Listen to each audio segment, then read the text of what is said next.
కామారెడ్డి జిల్లాలో అదృశ్యమైన బిక్కనూరు ఎస్ఐ సాయి కుమార్ శవమై కనిపించాడు. అతని మృతదేహాన్ని పోలీసులు వెలికి తీశారు.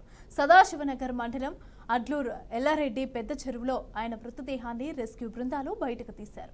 ఇక బుధవారం రాత్రి అదే చెరువు నుంచి కానిస్టేబుల్ శృతి, సహకార సంఘం ఆపరేటర్ నిఖిల్ మృతదేహాలను కూడా బయటకు తీశారు.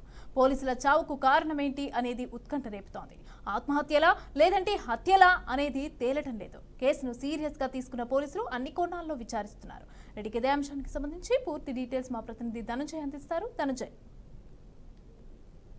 థ్యాంక్ యూ మమత. ప్రస్తుతం మనం చూస్తున్నాం కామారెడ్డి జిల్లా కేంద్రంలో విషాదమైన సంఘటన చోటు చేసుకుని చెప్పొచ్చు. ఎందుకంటే అదే పట్టణానికి చెందిన ఎస్ఐతో పాటు మరో కానిస్టేబుల్, అదేవిధంగా మరో వ్యక్తి ఆత్మహత్యకు పాల్పడ్డ సంఘటన ఈరోజు మిస్టరీగా మారింది. ఎందుకంటే వడ్డూరు ఎల్లారెడ్డి సమీపంలోని చెరువులో సుమారు 4 గంటల ప్రాంతంలో నిన్న జరిగిన సంఘటనలో వారు అక్కడ చెరువులో దూకి ఆత్మహత్య చేసుకున్నారు. ఈ సంఘటనతో ఇప్పటికే ఆచూకీ కోసం గత 2 రోజులుగా గజ ఈతగాల సహాయంతో గాలింపు చర్యలు సైతం చేపట్టారు. అందులో భాగంగా ఎస్ఐ ఇప్పటికే దొరకని పరిస్థితి మనకు కనబడ్డది. కానిస్టేబుల్ తో పాటు నిఖిల్ కంప్యూటర్ ఆపరేటర్ అతను మనకు ఈ రోజు మధ్యాహ్నం ప్రాంతంలో దొరకడం జరిగింది.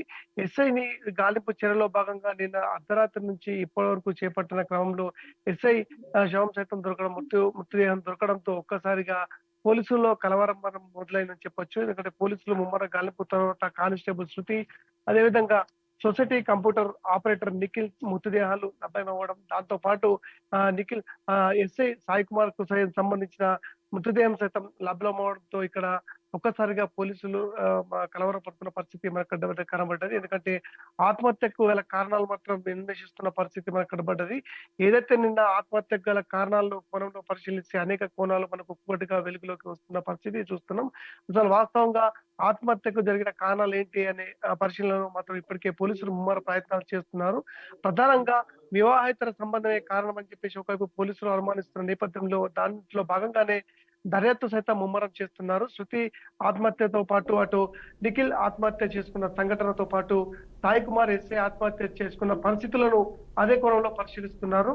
ఈ విధంగా ముగ్గురు ఒకటే ప్రాంతంలో మృత్యువాతకు గురవడం, దాంతో ఆత్మహత్యకు ప్రేరేపించిన పరిస్థితులు ఏంటి అనే కోణంలో పోలీసులు క్షుణ్ణంగా పరిశీలిస్తున్నారు. ఏదైతే ఎస్ఐ మృతదేహం ఆధారంగా ఇప్పుడు ప్రత్యేకంగా దర్యాప్తు బృందాలు సైతం దాంట్లో పరిశీలనకు ఉన్నాయి. దీంట్లో భాగంగానే ప్రభుత్వ సలహాదారుడు షబ్బీర్లు సైతం అక్కడ పర్యటించి వాస్తవ పరిస్థితులను పరిశీలించి ఆ కుటుంబానికి భరోసా ఇస్తున్న పరిస్థితి మనం చూసాం. ఎందుకంటే మృతి చెందిన ఎస్ఐ కుటుంబానికి ప్రభుత్వం అండగా ఉంటుంది. భార్యతో పాటు భార్య ఉన్న, భార్య కొడుకు ఉన్న వారికి కుటుంబం అండగా ఉండి వాళ్ళకు ప్రభుత్వంలో ఉద్యోగాన్ని ఇస్తామని చెప్పేసి హామీ ఇచ్చారు. దాంట్లో భాగంగా కంప్యూటర్ శృతికి సంబంధించిన వివరాలు సైతం సేకరించి వారి కుటుంబానికి సైతం ఆసరాగా ఉంటామని చెప్పేసి ఇటు ప్రభుత్వ సలహాదారుడు షబ్బీర్లు సైతం చేశారు. ఈ విధంగా ఒక్కొక్కటిగా వెలుగులోకి వస్తున్న పరిణామంగా మిస్టరీగా మారిన ఈ ఆత్మహత్యకు గల కారణాలు మాత్రం పోలీసులు ప్రత్యేక బృందాలతో అన్వేషిస్తున్న పరిస్థితి మనం చూస్తున్నాం. ప్రస్తుతం ఆత్మహత్యకు జరిగిన ప్రదేశాన్ని పోలీసు జాగ్రత్తతో పరిశీలించి డాగ్ స్క్వాడ్ సైతం రంగంలోకి దించారు. అసలు వాస్తవంగా నిన్న జరిగిన సంఘటనతో ఈ రోజు వెలుగులోకి వచ్చింది కాబట్టి వెలుగులోకి వచ్చిన సంఘటన ఎట్లా జరిగింది ఏంటి అనే పరిశీలనలో మాత్రం పోలీసులు ప్రత్యేక బృందాలు సైతం ఏర్పాటు చేసి దీంట్లో దర్యాప్తు మాత్రం ముమ్మరంగా చేస్తున్నట్టు మనకు ప్రాథమికంగా తెలుస్తుంది మమత.